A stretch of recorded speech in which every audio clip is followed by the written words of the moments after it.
Окуу жайга Кытай Эл Республикасындагы Борбордук Улуттар университетинин ректору баштаган делегация келди. Алар окуу жайдын музейи, чоң жыйындар залы жана университет тууралуу маалыматтар менен таанышты. Андан соң делегация Ошмунун Кыргыз-Кытай факультетинде болду. Аталган факультетте Кытай Эл Республикасындагы Борбордук Улуттар университетинин жана Ошмунун ортосунда Кыргыз-Кытай гуманитардык алмашуу борбору ачылды.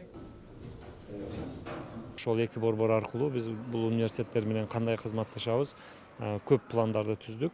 Ошол жакын арада биз ошол Кытайга барып, ал жерде дагы келишимдерди түзүп, келечекте ошол мамлекеттер аралык коюлган тапшырмалардын аткаруунун алкагында бир топ академиялык, маданий жана башка биз багыттарда иш аракеттерди жасоо боюнча мындай бир көп нерселерди макулдашты. Ошонун баардыгын буюрса ишке ашырабыз.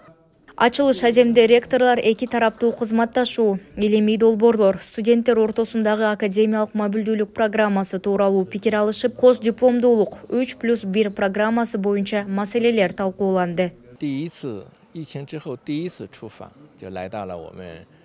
Негизги максатыбыз студенттерибиздин алмашуусу, мугалимдерибиздин алмашуусу, ошондой эле илимий иш-чараларды өткөрүү. Биздин Си Цзиньпин президентибиз Си Цзиньпин мырза айтып кеткендей, борбордук Азия менен байланышты жакшыртыш керек.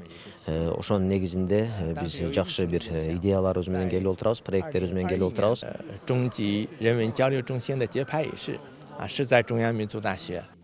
Кыргыз-Кытай гуманитардык алмашуу борборун түзүү чечимине эки окуу жайдын ректорлору 2019 жылдын декабрь айында Пекинде кол коюшкан.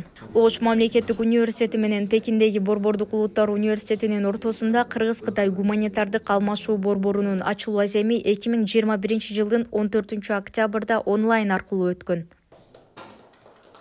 Мерим Айтмаматова, Нурсултан Бакай уулу, Ошму жаңылыктары.